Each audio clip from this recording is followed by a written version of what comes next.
और अब खबरें विस्तार से देख लेते हैं। बुलंदशहर से खबर, जहां पर डांट से नाराज नाबालिग बेटे ने पिता की चाकू से कूदकर हत्या कर दी। घटना की सूचना पर पहुंची पुलिस ने नाबालिग बेटी को हिरासत में लिया है।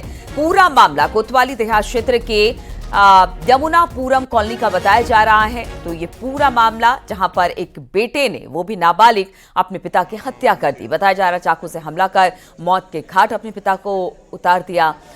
वजह थी डांट से नाराज था और डांट के नाराज होने की वजह से गुस्से में था, जिसकी वजह से उसने पिता की गोद कर चाकुओं से हत्या कर दी। फिलहाल पुलिस इस पूरे मामले की छानबीन कर रही है।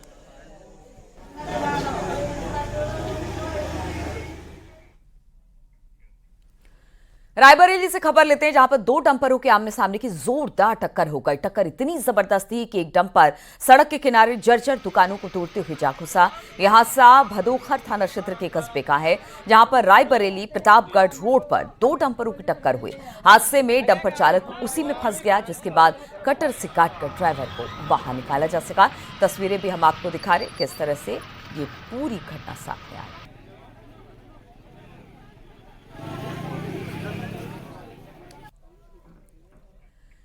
और प्रतापगढ़ से खबर लेते हैं, जहां पर न्यूज 18 की खबर का बड़ा असर हुआ है। एआरटीओ प्रवर्तन की ओर से स्कूली छात्रों से भरी बस सीज करने के मामले में एक्शन हुआ है। परिवहन आयुक्त के मामले में संज्ञान लिया और एआरटीओ प्रवर्तन के खिलाफ विभागीय कार्रवाई का आदेश दिया।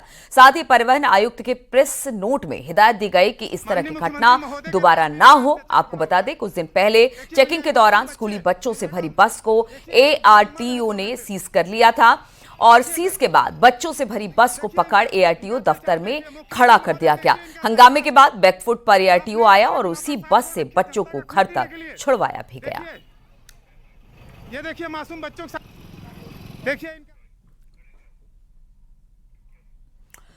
और अब बलिया से खबर लेते हैं, जहां पर नाबालिग से रेप मामले में पुलिस ने दो आरोपियों को हिरासत में लिया है। पीड़ित की मां की तहरीर पर केस दर्ज हुआ है। बांसडी कोतवाली क्षेत्र का यह पूरा मामला बताया जा रहा है, जहां पर 17 सितंबर को नाबालिग से रेप की घटना को अंजाम दिया गया था।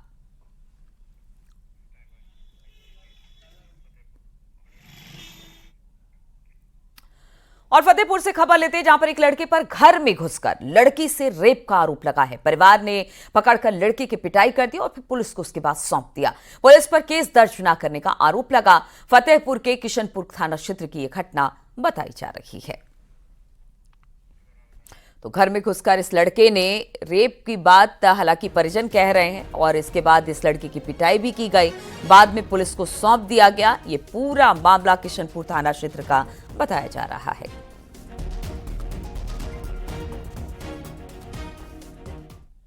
और कौशांबी में रेप के मुकदमों पर सुलह न करने पर बेखौफ दबंगों ने पीड़ित लड़की से छेड़खानी की। विरोध करने पर दबंगों ने परिवार पर धारदार हथियार से हमला कर दिया और इसके बाद वहां पर चीख पुकार मच गई। इसे सुनकर गांव वाले दौड़े तो हमलावर वहां से भाग खड़े हुए। पीड़ित परिवार के साथ पहुंची और दबंगों के खिलाफ पुलिस को तहरीर दी। पुलिस ने घायलों को इलाज के लिए अस्पताल में एडमिट करा दिया है। घटना मंझनपुर कोतवाली इलाके की है। पीड़िता के चाचा का आरोप है कि गांव के शाह आलम और असलम ने उसकी भतीजी के साथ पहले रेप किया। इस मामले में मुकदमा चल रहा है। सुलह नहीं करने पर यह दबंग उसकी भतीजी को खंडहर में घसीट कर ले गए। जब विरोध किया तो फरसे से हमला कर दिया।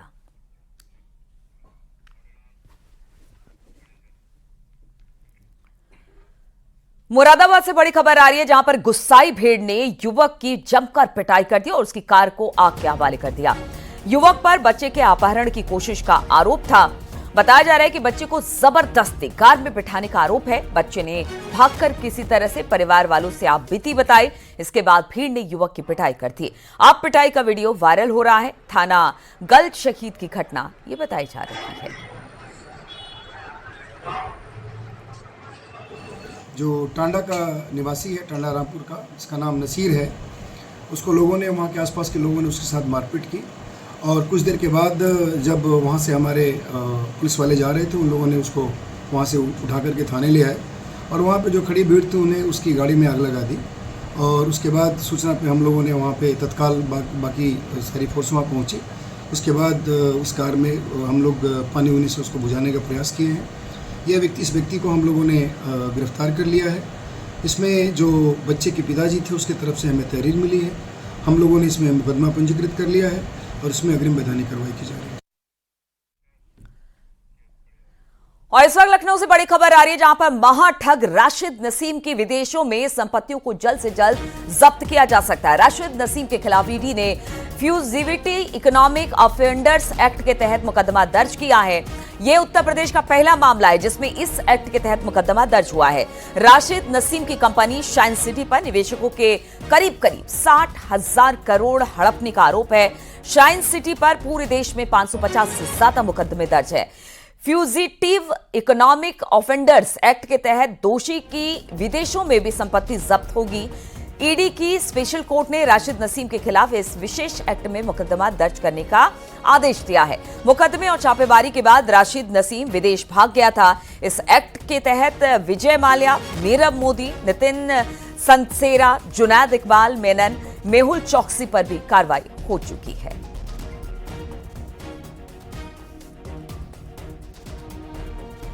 और इस पर बातचीत करने के लिए ऋषभ मणि इस वक्त हमारे साथ जुड़ गए हैं।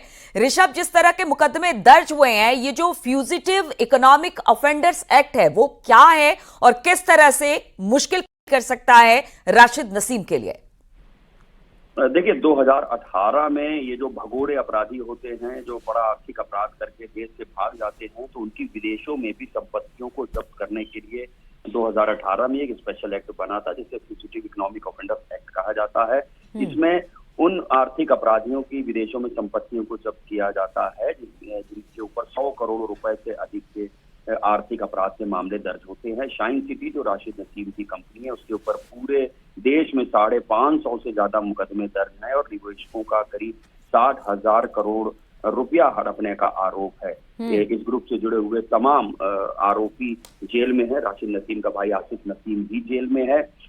ईडी ने अपनी जो स्पेशल कोर्ट होती है उसमें एक रिपोर्ट पेश की थी और ये इजाजत मांगी थी कि इस स्पेशल एक्ट के तहत राशिद नसीम के खिलाफ मुकदमा दर्ज करने का आदेश दिया जाए। तो ईडी स्पेशल कोर्ट ने आदेश दे दिया है, जिसके बाद ये उत्तर प्रदेश का पहला मामला है जब किसी आर्थिक अपराधी के खिलाफ इस स्पेशल एक्ट में मुकदमा दर्ज हुआ है।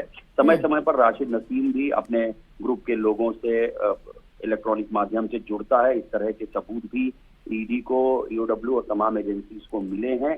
तो अब इस कार्रवाई को आगे बढ़ाया जाएगा और विदेशों में जो संपत्ति है राशिद नसीम की, उसको भी जब्त किया जा सकेगा।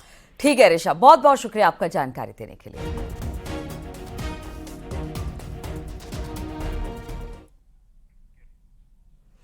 कानपुर के किदवई नगर में मौजूद मामा भांजा रेस्टोरेंट में बजरंग दल ने हंगामा खड़ा कर दिया। वेज बिरयानी और वेज कबाब में मीट मिलाने की सूचना पर पहुंची बजरंग दल कार्यकर्ताओं ने हंगामा किया।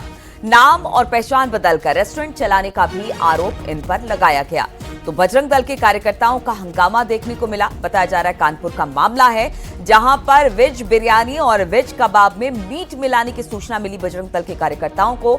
इसके बाद ये लोग पहुंच गए रेस्टोरेंट के बाहर और वहां पर काफी ज्यादा हंगामा खड़ा किया।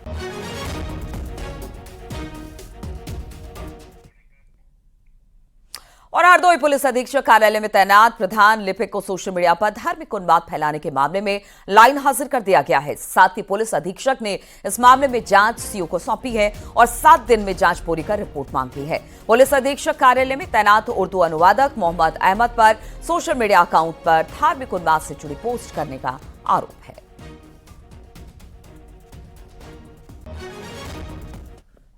एक धार्मिक आपत्तिजनक पोस्ट वायरल होना प्रकाश में आया है, जिसको ये बताया जा रहा है कि यह पोस्ट पुलिस अधीक्षक कार्यालय में प्रधान लिपिक शाखा में नियुक्त उर्दू अनुवादक मोहम्मद अहमद के सोशल मीडिया प्लेटफॉर्म से की गई है।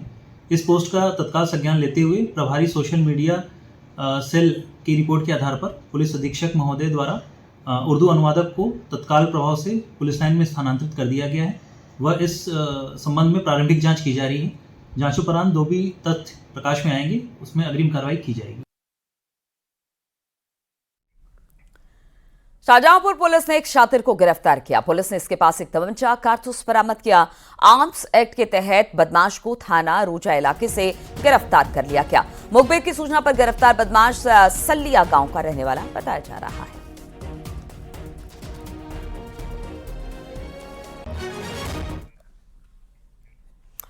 और खबर हरदोई से लेते हैं, जहां पर एक बीमार महिला की बैंक में ही मौत हो गई। सूचना पर पहुंची पुलिस ने शव को कब्जे में लिया। इस घटना के बाद महिला के परिवार वालों ने जमकर हंगामा किया। परिवार का आरोप है कि बैंक वालों की वजह से ही महिला को सदमा लगा, उसकी मौत हुई। टंडियावा थाना क्षेत्र की घटना है। मृतक के पति का आरोप है कि उसकी बीमार पत्नी थी। पैसे के लिए वो पत्नी को लेकर बैंक पहुंचे। बैंक मैनेजर से बीमारी का हवाला देकर खाते से पैसा निकालने की मांग की। आरोप के बजाय आरोप है कि मैनेजर ने रुपए निकालने से मना कर दिया और धक्का देकर बाहर निकाल दिया। इसी बीच महिला की मौत हो गई।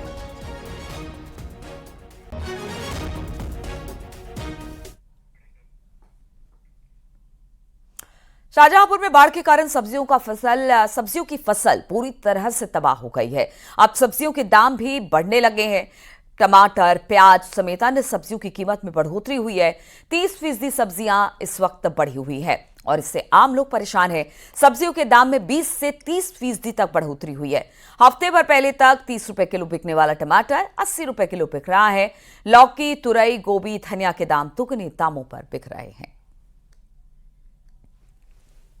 बहुत ही बड़ी कष्ट की बात है कि जो चीज़ बेसिक है, मान लीजिए आदमी कहता नहीं है कि प्याज और मिर्चा से रोटी खा ले आदमी, तो जो गरीब आदमी है वो कितने रुपए, जिसकी 5,000 6,000 रुपये महीने की तनख्वाह है, तो वो किस तरीके से ये सब्जियां खरीद के खा पाए। और शाहजहांपुर में उस समय हड़कंप मच गया जब हाथी सड़क पार करते हुए खेतों में पहुंच गए और इस दौरान हाथियों ने किसानों की सैकड़ों बीघा फसल को बर्बाद कर दिया। किसानों ने ट्रैक्टर चला के और पटाखे फोड़कर हाथियों के झुंड को खदेड़ा, जिसके बाद किसानों ने राहत की सांस ली। मामला खुटार के जंगलों का बताया जा रहा है।